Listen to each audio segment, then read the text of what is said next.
Hello everybody and welcome back to 14 Days of Sunscreen. Here comes the sun.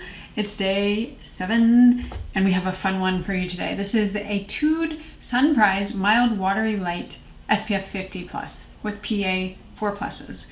So this one is a big favorite of mine, and it also has another formula that's called the Sunprise Airy Finish, and I really need to pick it up.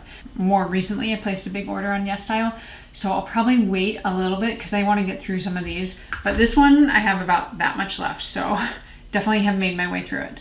And this one is a fun one that I'm going to jump into in a very short minute.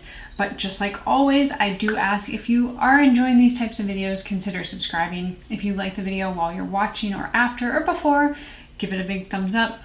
And do comment if you have tried this sunscreen. I know a lot of people have, so I feel like you'll have a lot to say on it. So with all that said, let's get into the video and go.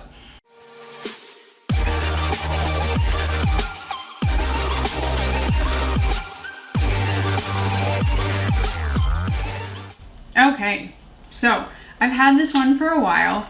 Luckily, a lot of these sunscreens have a very long expiration window, so this one doesn't expire until 2025. I have just a little bit left, so I don't think I'll have an issue getting through it. But that kind of highlights how easy it is to apply, because this stuff is very viscous and liquidy. So I've put it in my 1/4 teaspoon, like always. That's what I use for my neck and my face. These are very easy. Most of these, especially if they are Korean or Japanese chemical sunscreens, which this one is, there's no issue getting that much on your face. So I would always go with more versus less. Like if it's a harder sunscreen to put on, then that's why people use less. But for this, go over the top, go crazy. All right, let's stop talking, Dana, and put this on my face. So this is the ETUDE Sunprise Mild Watery Light SPF 50 Plus and 4 PAs. It retails for around $16, $16.80 is the exact price, and I'm on the ETUDE website. This one they don't carry right now on YesStyle. Doesn't mean that they won't in the future. I'm sure it's on Stylevana, and I will link all the places that I find it on that are reputable. Like I say in other videos, don't get these off of Amazon.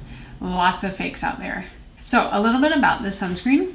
It's supposed to be amazingly gentle, moisturizing, and refreshing. So not a lot that they say about it, but honestly, I don't feel like I need a huge description from them because I already know this is truly one of my favorites. Now, we've already covered quite a few of my favorites if I'm thinking back. Day 1 was the Haru Haru Wonder. Definitely a little bit more of a velvet matte finish, very natural finish. And then day 5, we had the Biore UV Aqua Riche. That one is the typical glass skin. This one I find to be just like this kind of perfect in between. It's not going to be too matte. It's not going to be too glowy. My skin doesn't look, it looks like normal skin, and like I got a facial and I look very healthy. And moreover, because it has a little bit, it's a gel texture, but compared to the Aqua Riche from Biore, it feels a little bit creamier. And I find that for that reason, it doesn't feel as tacky to the touch, especially once it sinks in. Like right now, my skin feels like it has a lot of moisture in it, and I think it's just because there's more humidity in the air. I do have normal combo skin in the summertime. I say normal combo in the summertime. I always feel like that's confusing. So for me, it's definitely going to give a little bit more glow, especially under these studio lights, versus somebody who has drier skin. If you have drier skin, you're going to want to layer this. It's not going to be your one and done kind of moisturizer and sunscreen, but it's not going to be devoid of it. It's kind of, like I said, that happy middle ground. And that's why I love it, because I do think almost any skin type can use it, kind of just adjusting how they either like do more on their skincare routine, or if you have more oily skin, just don't do anything. This is the standard amount, so this is 50 milligrams or 1.7 fluid ounces. So pretty standard, that's not anything too crazy. Again, like the price is $16.80, which is so affordable. Now, I've talked about this before, I will continue to say it. Please, please, please do not buy these off of Amazon. There are just so many fakes out there. I will link all of the reputable sources. Those are where you should get it. It takes a little longer for shipping sometimes, but it's so worth it because I have done it. I have gotten fakes and they have basically, I was gonna say burned me. They not really burned me, like I didn't get a sunburn, but they burned me in that, hypothetical sense. So, moving back to the sunscreen. This one definitely has a scent to it. Let's see if I can. It's kind of a little powdery fresh, but like more fresh than powdery. I think the scent is wonderful. I don't have any issues. I'm just gonna put that on my face. And I don't think that it's going to be highly sensitizing for those of you who do have more sensitive skin. A lot of the Korean sunscreens and Japanese sunscreens, they are just more elegant in their formula, and because they use different, more like newer filters, they don't tend to irritate people's skin as much, which is the part of the chemical sunscreens in America that tend to irritate people's skin.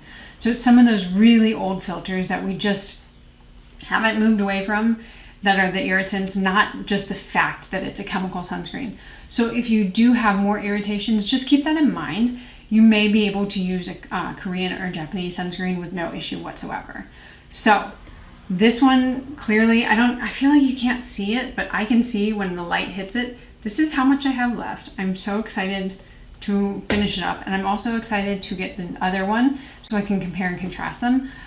It doesn't sting my eyes. I'm trying to think of all the little like check boxes that I usually list. No eye sting. Sits really, really nicely under makeup. This is one of my favorite ones to wear under makeup, but I also love leaving the house just like this. Like if I want to throw on maybe like a little concealer or mascara, that's fine, but it just looks like healthy, natural skin. So I'm gonna leave it there for today. When it comes to some of my favorites, I'm like, I don't have a lot to say because they're so good. And especially some of these Korean and Japanese ones, they're so good. Formula's so good, such high protection, so affordable. Like, why do I ramble on? I don't need to. So, like I just said, I'm gonna leave it there. I hope you guys enjoyed day 7. We'll be back tomorrow for day 8, and on and on and on. All right, have a good one, guys. See you next time. Bye.